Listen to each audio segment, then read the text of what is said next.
Jose Mourinho is the special one. He's won every trophy there is to win, putting together some of the greatest teams of all time and doing it against all the odds wherever he went. Since 2002, he's had 8 stints as manager, achieving major success in 7 of them, leaving behind many iconic moments both on and off the pitch. You either love him or you hate him, but you can't deny that Jose Mourinho is one of the greatest managers of all time. So from the highs of a treble to the lows of, well, Spurs, this is how Jose Mourinho consistently broke football for over 20 years. I think I'm a special one. You cannot put pressure on me, no chance. So I arrive here with my ego big. Now it's even higher.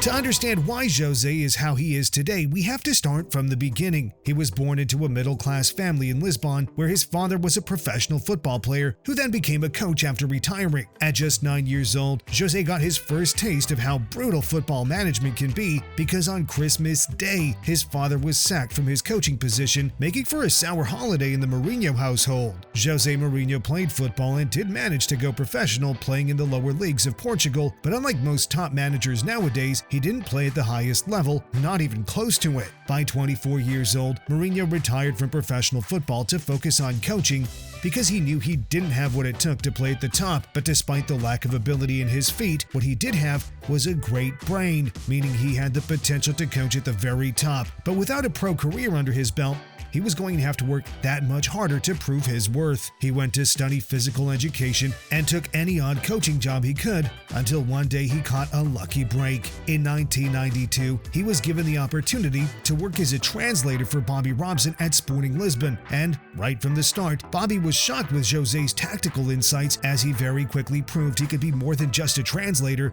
becoming a coach also. Robson and Mourinho formed a great team. When Robson was sacked from Sporting, Jose went with him to his new club Porto and then again followed him 2 years later to one of the biggest clubs in the world, Barcelona. At this point in his life, Mourinho had a love for Barcelona Football Club, and interestingly enough, at this time, Pep Guardiola was a player over there, meaning Jose and Pep had a good relationship. These, of course, are 2 things that would drastically change as his career would progress, but anyway, in 1997, Bobby Robson left Barcelona, but this time, Mourinho did not go with him. He remained as a coach under the new manager, Louis van Gaal. He kept proving his worth until he was given the opportunity to coach the Barcelona B team until September 2000 came around and he finally got his big break. After 8 years of proving his worth, one of the biggest clubs in Portugal gave him a shot and Jose Mourinho became the manager of Benfica, but things didn't go too well there. This job only lasted for 3 months until December when Jose was dismissed after having problems with the board, something that would become a trend in his career. 6 months later, in the summer of 2001, Jose took another job in the Portuguese First Division to manage União de Leira, where he took a bang average team as high as 3rd and 4th place in his 2 seasons there, which was a truly amazing feat, prompting the bigger clubs in Portugal to start looking his way. And then, finally, on the 23rd of January 2002, Porto took the chance on Jose Mourinho, making him manager halfway through the season, and this is where the incredible story of Jose Mourinho would truly begin. When Jose arrived at Porto, things were not looking good. They were 5th place in the league, they had already been eliminated from the Cup, and had finished bottom of their Champions League group. But this was more than just a bad season. They hadn't won a domestic title in 3 years, which for Porto was considered a crisis. Jose said that this was the worst Porto team in over 2 generations, but even in just his first half season, he managed to guide them to a 3rd place finish after a 15-game unbeaten run. But more than that, he promised the team that the next season they would be champions. You could already tell that Mourinho had instilled a belief in his players. They would run the extra mile, put their body on the lines, and they would die for him on the pitch. And now heading into his first full season, he had identified who would be the backbone of this team and who had to go. So Jose cleaned house. The base of the team was built around players like Vitor Baia, Ricardo Carvalho, Costinha, Deco, Elenichev, and Postiga, and this team went on to have a record-breaking season in Portugal. Not only did Porto win the league, as Jose promised they would, but they did it with 27 wins, 5 draws, and only 2 defeats, finishing 11 points clear of second-place Benfica as they broke the Portuguese points record, which wouldn't be broken till 2016. Apart from the league success, Jose Mourinho guided this team to the Taça de Portugal, beating his old club Leira in the final, and then, most notably of all, Porto defeated Celtic in the Europa League final as Mourinho's men completed a treble in one of the greatest seasons in their club's history. He turned the worst Porto team in generations into treble winners in under 18 months, and this meant that the bigger European clubs would try to get their hands on some of these talented players. But Jose has a belief that keeping players is just as important as signing new ones, and that's exactly what he did by going into his 3rd season in Porto, because he was able to keep all his stars by making them believe they could win the Champions League. But obviously, this was crazy. Porto to win the Champions League would be like a fairy tale, but this belief Jose instilled was more powerful than anything, and they carried this into the next season. They started off the 03-04 season by winning the Portuguese Super Cup and losing the UEFA Super Cup to AC Milan. In the league this season, Porto had it done and dusted 5 weeks before the season was even over, as they cruised to their 2nd title in 2 years, finishing the season with a perfect home record. But as great as that was, that isn't how Jose broke football this season, because the real story takes place in the Champions League. They started the group stage very poorly, being bottom after 2 games, but this is when the season as a whole changed, as they went on a 34-game unbeaten streak after this. They finished 2nd in the group, meaning they got the harder side of the draw, and in the round of 16, they faced one of the best teams in the world in Manchester United. Mourinho's men won the first leg at home 2-1, but in the return fixture at Old Trafford, found themselves trailing after the first 30 minutes. As it stood, Porto's European journey was finished, but a league drama we would get in a couple of years' time. In the quarterfinals, Porto faced Lyon, who were a French powerhouse, winning the league 7 times in a row, but Mourinho's men held strong for a 4-2 win over both legs. Champions League final. So, on the 26th of May 2004, Porto faced Monaco, and Mourinho put on a tactical masterclass. For 90 minutes, Porto soaked up pressure and allowed Monaco to feel comfortable on the ball until they would unleash deadly counterattacks to catch Monaco out, and this plan worked to perfection as Porto finished the game 3-0, and Jose Mourinho lifted his first Champions League against all the odds. Since that day, no other team outside of Europe's top 5 leagues has won a Champions League, showing the magnitude of this underdog success story. Mourinho had now won every single trophy possible with Porto, and it was time for a new challenge. So only 3 days after lifting the Champions League, he headed to the blue side of London to begin a new chapter and dominate a new league. We have top players, and I'm sorry, I'm a bit arrogant. We have a top manager. I'm European champion, so I'm not one of the bottle. I think I'm a special one. Jose Mourinho was officially a Blue, signing a 3-year contract at Chelsea Football Club with a massive job ahead of him. Chelsea hadn't won the league in over 50 years, and they had recently been bought out by Russian billionaire Roman Abramovich, and he was going to settle for nothing less than success. But the issue was that this was a team of losers, with the only player who ever won something significant being Claude Makelele. The rest, nothing. As soon as he arrived, he cleaned house, getting rid of 9 players. He brought his same backroom staff in from Porto, and he pretty much had an open checkbook, so he started bringing in players. Thiago, Cech, Kezman, Drogba, and Carvalho and Ferreira, who followed him from Porto, along with the likes of Lampard and Terry that were already in the squad, meant Mourinho had put together a team capable of winning the lot. Chelsea had finished 4th in the previous season, with Manchester United and Arsenal being the 2 clear top dogs in English football. But despite this, Jose had a belief in himself and his players, even going as far as to tell them the exact day they would win the league, that being the 30th of April. By early December, Chelsea were flying. They were top of the Premier League, they were through to the knockout stages of the Champions League, and Jose was already starting a feud with his city rival, Arsene Wenger. At the start, I didn't like Arsenal. Now, I'm in love with them. Every weekend, they lose points. Jose Mourinho was becoming box office in England. He was cocky and arrogant, but this was all back with his results on the pitch. He won the first trophy he could possibly win, beating Liverpool in extra time in the League Cup final, and then he left the pitch shushing the Liverpool fans. By the turn of the year, Chelsea were flying at the top of the league, and were through to the Champions League knockout stages, facing off against Barcelona in the round of 16 and knocking them out in controversial fashion. In the first leg, Drogba was handed a red card, which caused Mourinho to speak out against the referees, going as far to say that the Barcelona manager went into the referees' room at halftime to get them to sway the game. This resulted in mayhem for the referee, with Chelsea fans abusing him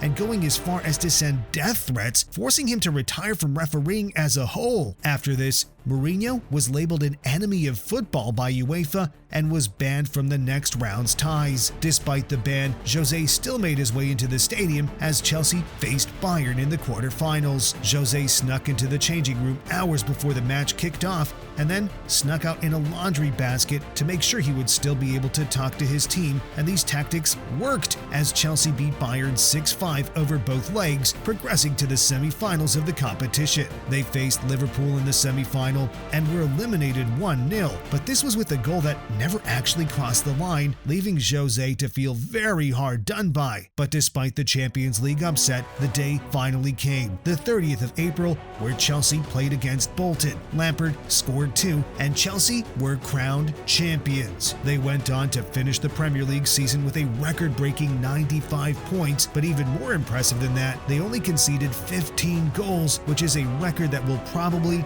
never be broken. Jose had conquered England within just one season, but he still had a lot more in him as he kicked off the 05-06 season, beating his beloved Arsenal to lift the Community Shield. This season, Mourinho's men lifted a second Premier League in a row, winning it against Man United, meaning Ferguson's men had to give the Blues a guard of honor as they were crowned champions. Frank Lampard finished second in the Ballon d'Or this year as Mourinho turned him into one of the best football players on the planet. But yet again, Chelsea fell short in Europe, this time being knocked out in the round of 16 by Barcelona. Just more fuel added to the anti-Barcelona fire. As much as the results on the pitch were world-class, by his third season in London, there was growing speculation that Jose and Abramovich were having issues amongst themselves. But despite the unrest, Chelsea still won the League Cup against Arsenal and the FA Cup against United, but unfortunately lost the Premier League to Man United, who were taking back English football with the likes of Ronaldo and Rooney. And they also lost the Champions League again in the semi-finals and again to Liverpool.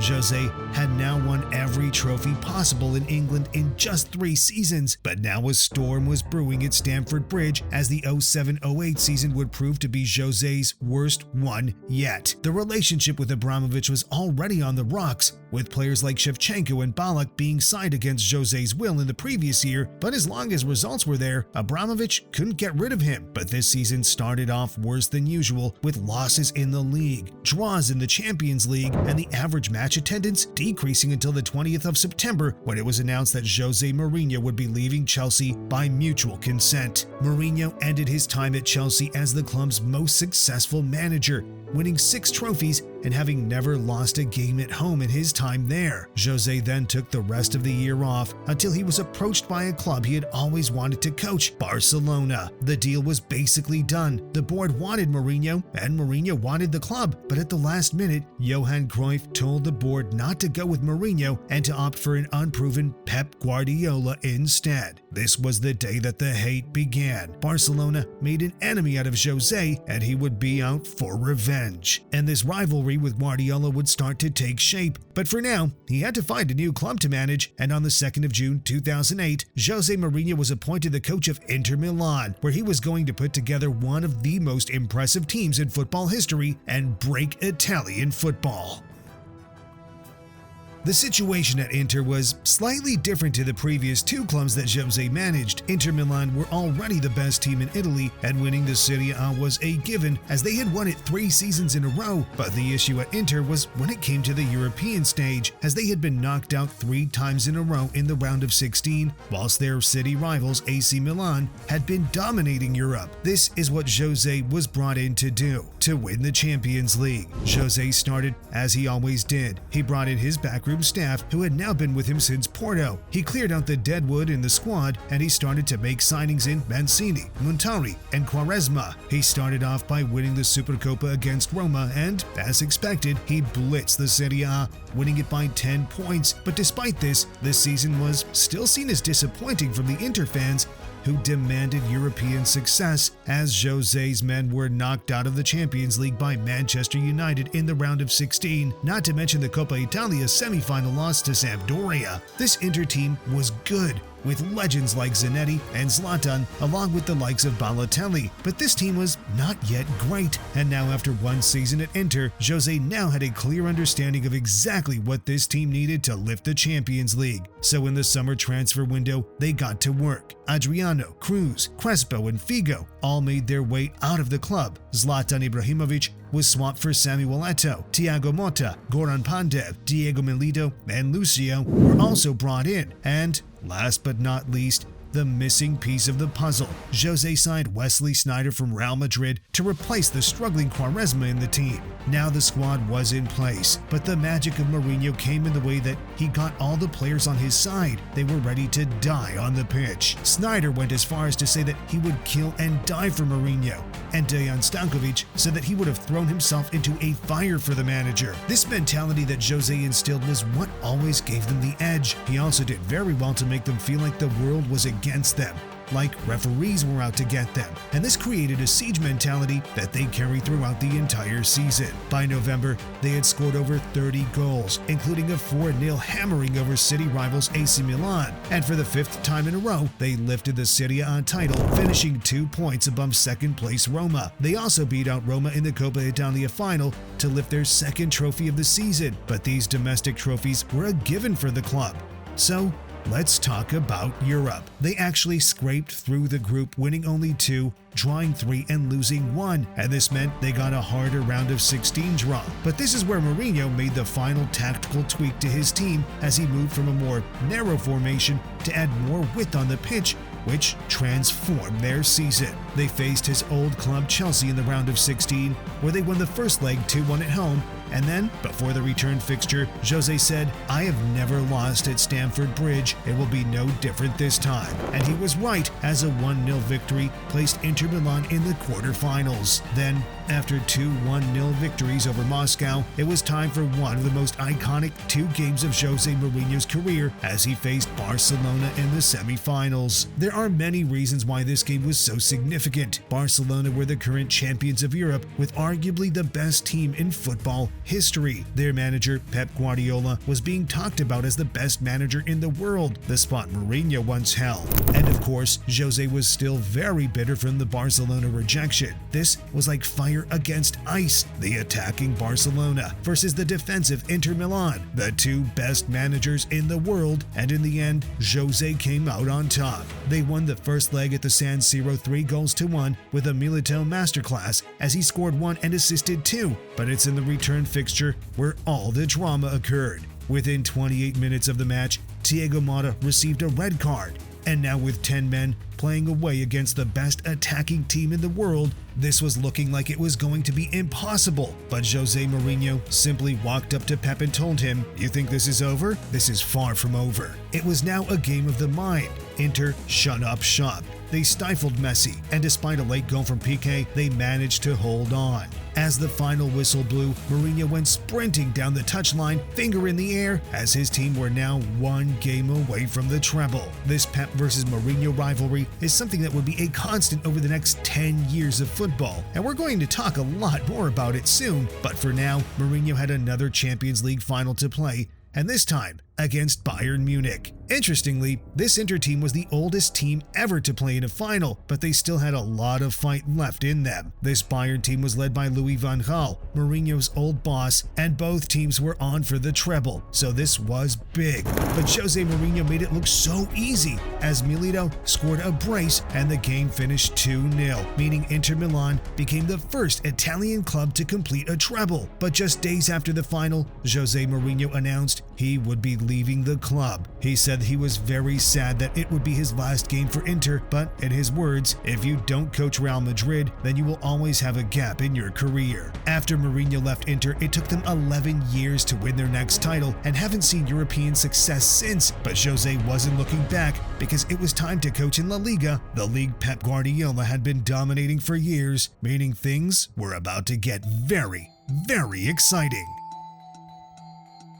Mourinho's time at Madrid was wild to say the least. He He created one of the greatest La Liga teams of all time, but arguably underperformed in Europe. He had players who were ready to die for him, who would eventually turn on him, and he was signed as the most expensive manager of all time to be let go after only 3 years. But for now, entering the 2010-2011 season, Jose Mourinho had one goal in mind: and Pep Guardiola's Spanish dominance. Before Jose's arrival, this team had been spending big money on big players like Kaká and Ronaldo, but they weren't getting the results to show for it. So that's why Mourinho was brought in. Jose made 4 signings when he arrived in Sami Khedira, Mesut Ozil, Angel Di Maria, and Ricardo Carvalho. And boy, did he have some team on his hands. Casillas in net, Pepe and Ramos marshalling the backline, Arbeloa and Marcelo as the fullbacks, a midfield trio of Alonso, Khedira, and Ozil, and then a frightening front line where Benzema and Higuain shared the 9 position, whilst Di Maria and Cristiano Ronaldo played out wide. As his first season kicked off, Real Madrid drew 0-0 against Mallorca, and Jose simply said, "Some poor rival is going to pay for the chances we missed today." They won the following 3 games 6-1, 4-1, and 6-1 again. When the first El Clasico rolled around, Barcelona thumped Jose's men 5-0 in what the Real Madrid president described as the worst game in the club's history. Despite this, Jose loved to always get in a dig at Guardiola with comments like he should be ashamed to win the Champions League like he did in 2009, referring to the poor refereeing in the semi-finals. But more than just comments to Pep, Jose's time at Real Madrid saw some of his most controversial and polarizing moments, like the Champions League fixture where he told 2 of his players to get deliberate red cards, or the time he made Mesut Ozil leave his girlfriend because she thought he was a bad influence on him, or even the time he waited in the car park to confront a referee after a match. This was some serious box office stuff. By December, though, he got his team firing on all fronts, thumping Levante 8-0 as the defensive Mourinho got Real Madrid playing some of the best attacking football in the world. On the 20th of April, Jose picked up his first trophy in Spain as his team defeated Barcelona 1-0 in the Copa del Rey final and winning Real Madrid their first trophy in over 2 years. But Pep's men would get the last laugh that season as they defeated Real Madrid in the semi-finals of the Champions League, winning the whole tournament and won La Liga, 4 points clear of Real Madrid. But as has now become tradition with Jose, he takes 1 season to get the hang of things and then he dominates in year 2. So the 2011-12 season was going to be a different story. They reached the Champions League semi-final for the 2nd year in a row, but unfortunately were knocked out again, this time by Bayern Munich. But in La Liga, they dominated. On the 21st of April, Real Madrid played Barcelona at the Nou Camp in what probably could have been considered as a La Liga final, with only 4 points between the 2 teams and 4 games left to play. A 2-1 victory for Jose's men made it the first league victory over Barcelona in almost 4 years and put Real comfortably in the driving seat for the title. After this match, Pep Guardiola came out to concede the title to Real Madrid, which Jose definitely enjoyed. Come the final game of the season, Real Madrid defeated Mallorca 4-1 and concluded the season breaking record after record. They finished with 32 wins, the most in a single season, 16 away wins, the most ever in the league. They had the most points of any European league, and most notably, the defensive Mourinho had scored the most goals in the league's history with 121 and finished with the best goal difference with +89. Real Madrid finished 9 points clear of Barcelona as Mourinho ended Barca's era of dominance, defeated Guardiola, and also laid the foundations for the current Real Madrid dominance we see today. After such a great season, Mourinho signed a new 4-year contract, but to everyone's surprise, he wouldn't even last half of that. He started the 2012-13 season winning the Supercopa, meaning he had now won every possible trophy in Spain within just 2 years, and this also meant that so far in his career, Mourinho had won every trophy he could possibly win in football. But this season, Jose would experience something new for the first time. He seemingly lost control of the dressing room. His relationship with Cristiano Ronaldo grew tricky as he felt Ronaldo was unwilling to accept criticism. But even worse than that, he decided to drop Real Madrid captain and legend Iker Casillas. The center-back duo of Ramos and Pepe took Casillas' side, and the dressing room was a mess. But more than just the dressing room, the fan base was now split between the Madridistas and the Mourinhistas, and this was all reflected on the football pitch. They lost the Champions League for the 3rd year in a row in the semi-finals to Dortmund. They finished 2nd in La Liga, 15 points off Barcelona, and they lost the Copa del Rey final to Atletico Madrid, leading Jose to call this season the worst of his entire career. 3 days after the Copa del Rey defeat, club president Florentino Perez announced that Jose Mourinho and Real Madrid would part ways by so-called mutual agreement despite having 3 years left on his contract. But Jose wouldn't take long to get back into management, with some old friends ringing his phone, prompting a return to the Premier League and another chance for Jose to prove that he is in fact the special one. Jose returned to Chelsea Football Club, and he was happy to be reunited with Lampard, Terry, and even the owner Abramovich, as they had seemingly got back on good terms. But this Chelsea team was different to the one he left all those years ago. They had won the Champions League and the Europa League in the meantime, but were less dominant in the Premier League. But confident as always, Mourinho opened his second stint at Chelsea by saying, "If we don't win the league but show an evolution in the first season, then we'll win it in the second season." And as usual, Jose's prediction was spot on. When he arrived, it's interesting to see the talent he had in the squad, with Salah, De Bruyne, and Juan Mata all being present, but quickly getting moved on as he opted for players like Hazard and Willian instead. Since Chelsea were the reigning Europa League champions, Mourinho started off the season playing the Super Cup against Guardiola's Bayern Munich, where they went down to 10 men and lost the match. But Jose obviously had some words about it. They take the cup and the best team lost. As the season progressed, Mourinho played down Chelsea's title chances, always referring to this season as transitional. And that was how it turned out, as they finished 4 points behind champions Man City and were also knocked out of the Champions League in the semi-finals, meaning no silverware this season. There was a slightly different tone to Mourinho. It was almost as if he'd mellowed slightly, but not too much, as he still produced some memorable moments, like when he told his beloved Arsene Wenger that he is a specialist in failure for not winning a trophy for 8 years. But as much as Mourinho seemed to have mellowed, his second season would be as good as ever. He signed 3 key players in Thibaut Courtois, Cesc Fabregas, and, most important of all, Diego Costa, an animal up front, as Mourinho believed his team lacked the balls to win. In the 2014-15 season, they were only behind for 1 single week, as Spurs led on goal difference for week 2, and for the rest of the season, they were on top until the 3rd of May, when they defeated Crystal Palace and were crowned Premier League champions with 3 games to spare. Jose Mourinho was named manager of the season, as they only lost 3 games all year. In the other competitions, Chelsea were knocked out of the FA Cup and the Champions League, but Jose did lead his team to the League Cup, making that a domestic double in his second season back. Now season 3 was rolling in,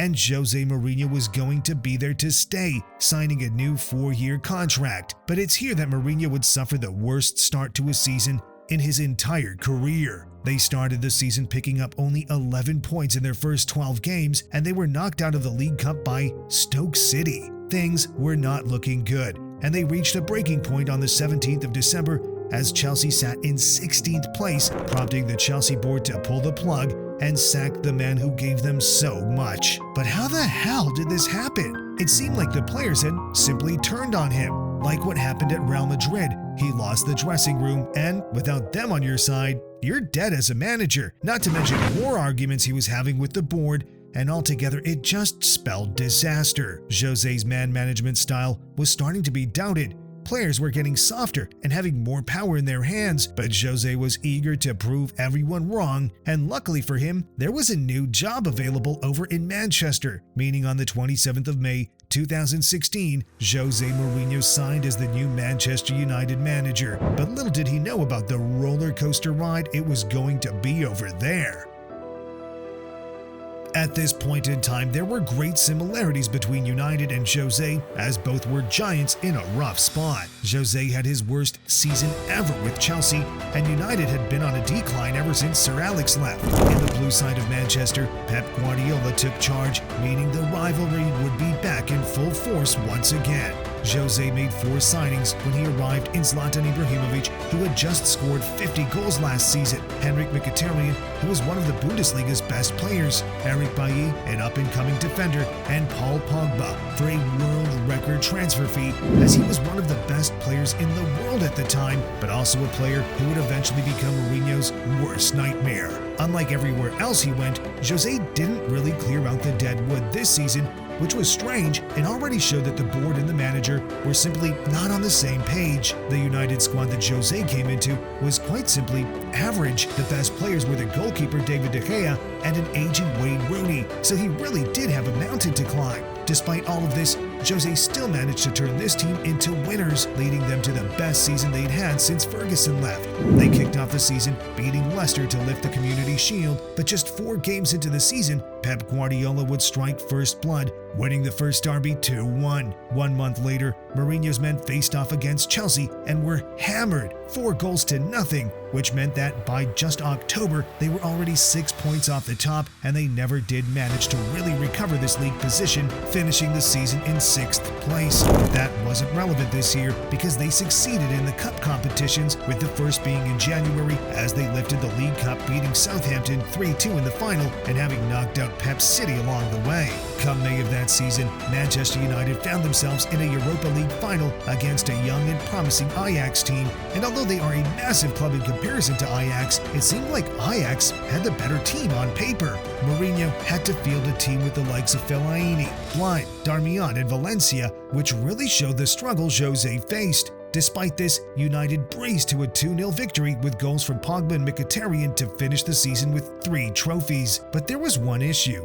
The football was just not great, boring, and often defensive, which meant the team received a lot of criticism. But as long as they were winning trophies, there was merit for the style of play, but this was something that would change very quickly. Entering his second season, Jose had to deliver in the league. He had won the league in the second season of every single club he had been to, so expectations were very high. Mourinho signed 3 players in Lukaku, Lindelof, and Matic, but of these, none were his first choice signing, showing more signs of a disconnect between him and the board. Jose Mourinho calls this second season at Man United one of the best of his career, as he guided them to a second-place finish with 81 points. Man City won the league with 100 points, meaning there was a 19-point gap, but Jose's comments were because of the sheer disaster going on behind the scenes. They were knocked out by Sevilla in the Champions League round of 16, which gave birth to his iconic football heritage speech. This season also saw one of the worst transfers of all time happen in January, as United swapped Mkhitaryan out for Alexis Sanchez from Arsenal and handed Sanchez a $500K per week salary. If he kept up his Arsenal form of the previous year, this would have been great, but he was quite simply awful. By January of this year, the relationship between Mourinho and Pogba began to deteriorate, and this started to bleed into the dressing room. And lastly, to end this season, Manchester United played the FA Cup final against Chelsea, but were beaten 1-0 thanks to an Eden Hazard penalty. But as the 18-19 season came around, Mourinho's third in Manchester, things would get so much worse. There were 2 recurring issues, the board and Paul Pogba, and these 2 things were enough to derail the entire season. Manchester United started the season poorly, and after a 3-0 defeat at home to Spurs, Mourinho entered the press conference and he demanded respect. 3-0, but also mean 3 premierships, and I won more premierships alone than the other 19 managers together. 3 for me and 2 for them. Respect, man, respect. Now, from the start of this season, Pogba and Mourinho were just going back and forth publicly. Pogba began by criticizing Mourinho's tactics. Mourinho would reply saying he's a good player, but not a great player, and he would even go as far to say that Pogba is a virus who has poisoned the dressing room. But in the end, Pogba won the battle because on the 18th of December 2018, after just 7 wins in his first 17 Premier League matches, Jose Mourinho was sacked from Manchester United, as he had now reached an all-time career low, but things were only going to get worse from here. 1 year after the Manchester United sacking, Jose Mourinho signed for Tottenham Hotspur, the one club where he would fail to win a trophy, and instead of breaking football, the club would break him. But I mean, what did we expect? It's Spurs after all. Jose signed a 4-year contract with Spurs, but would only last 17 months there. The only real highlights this time round was the Amazon documentary, which gave us an insight into how Jose operates on a day-to-day basis, along with a look into the Dele Alli situation, where Jose told him that he's a talented player, but if he doesn't work hard, he will live to regret it. And looking back, Jose was proven right here. Mourinho also took Harry Kane to the next level as he was scoring goals and assisting for fun. There were also a few good games, like the 6-1 win over Manchester United and the 2-0 victory over Arsenal, which meant, for a point, Spurs sat top of the table, but obviously this wouldn't last long.